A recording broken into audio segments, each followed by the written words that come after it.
Hello, everybody. In this time, we are talking about taxation. In modern economies, taxes are the most important source of governmental revenue. Taxes differ from other sources of revenue in that they are compulsory levies and are unrequited. While taxes are presumably collected for the welfare of taxpayers as a whole, the individual taxpayer's liability is independent of any specific benefit received. There are, however, important exceptions. Payroll taxes, for example, are commonly levied on labor income in order to finance retirement benefits, medical payments, and other social security programs. Because of the likely link between taxes paid and benefits received, payroll taxes are sometimes called contribution. Nevertheless, the payments are commonly compulsory and the link to benefits is sometimes quite weak.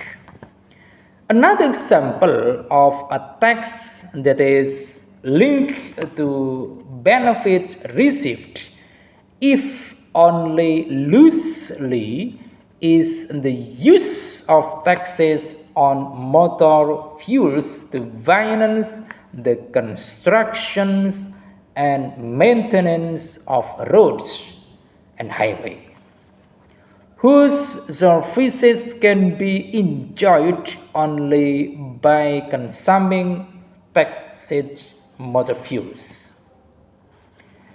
And then we move to purposes of taxation. During the 19th century, the prevalent idea was that taxes should serve mainly to finance the government. In earlier times, and again to today,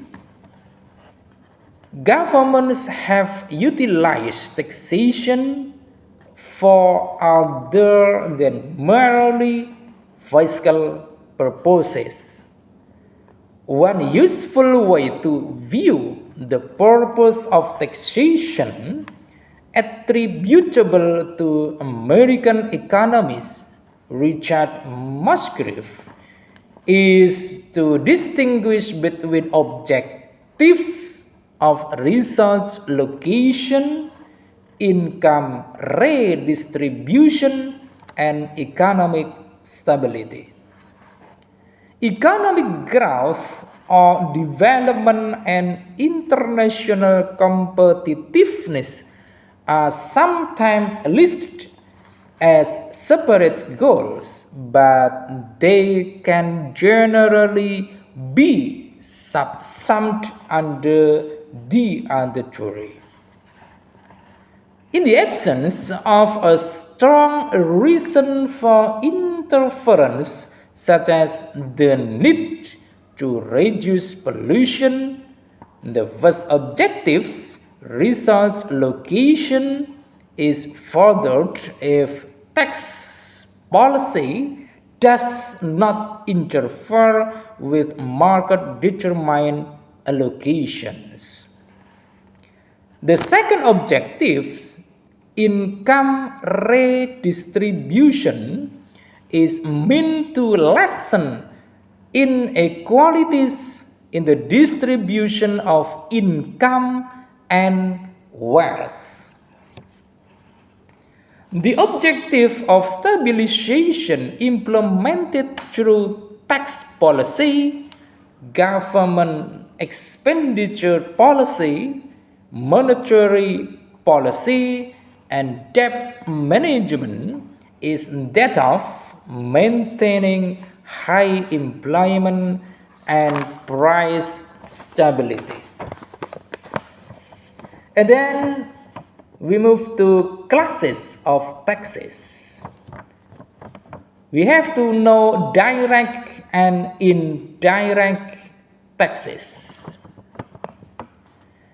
In the literature of public finance, taxes have been classified in various ways according to who pays for them, who bears the ultimate burden of them, the extent to which the burden can be shifted, and various other criteria.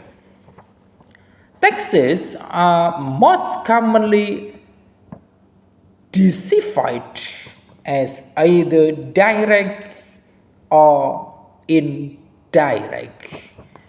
An example of the former type being the income tax, and of the latter the sales tax. There is much disagreement among economists as to the criteria for distinguishing between direct and indirect taxes, and it is unclear into which category certain taxes such as corporate income tax or property tax should fall. It is usually said that a direct tax is one that cannot be shifted by the taxpayer to someone else, whereas an indirect tax can be.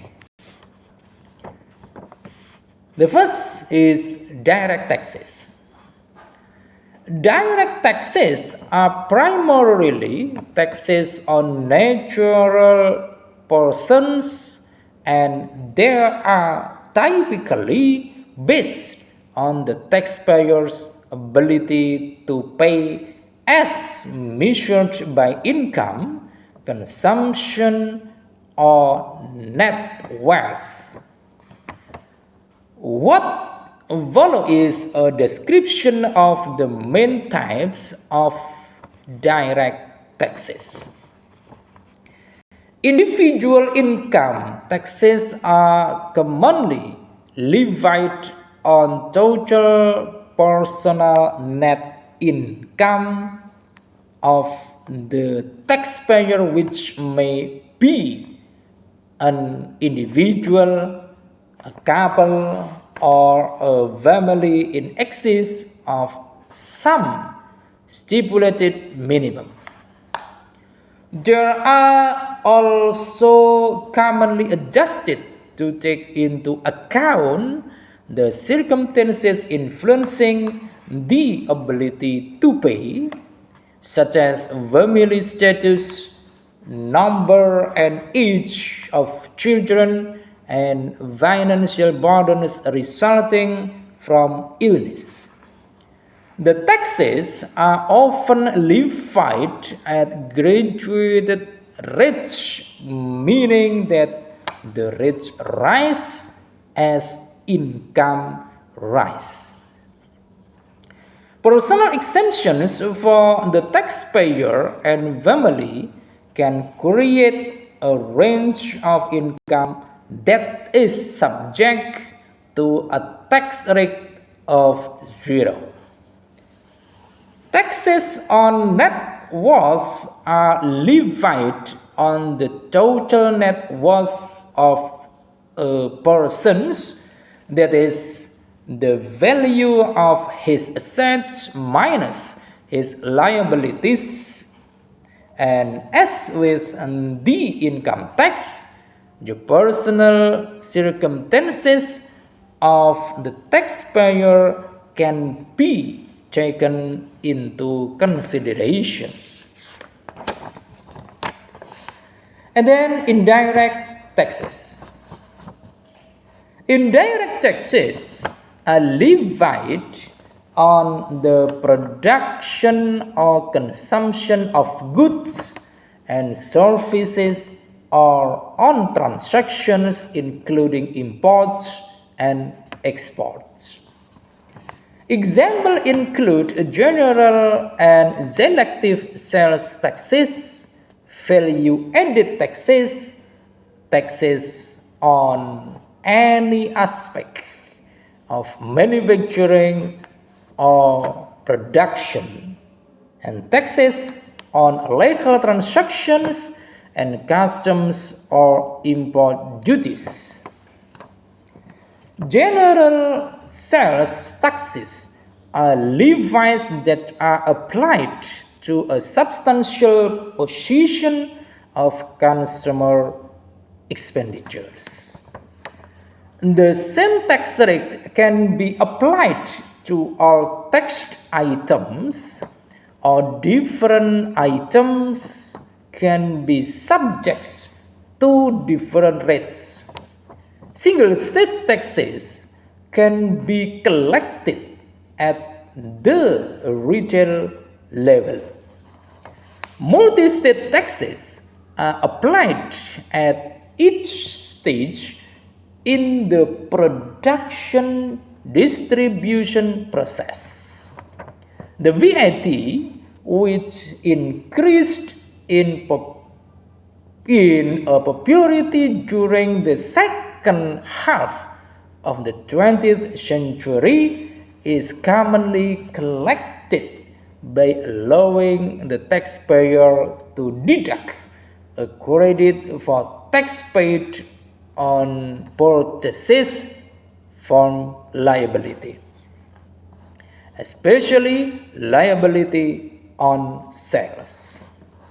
The VAT has largely replaced the turnover tax, a tax on each stage of the production and distribution chain, with no relief for tax paid at previous stages.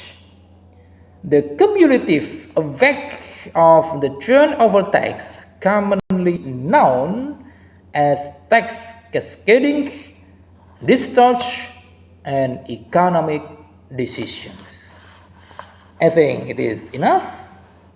Thanks for your attention, and don't forget, give this channel your like, comment, subscribe, and don't forget share. Thank you.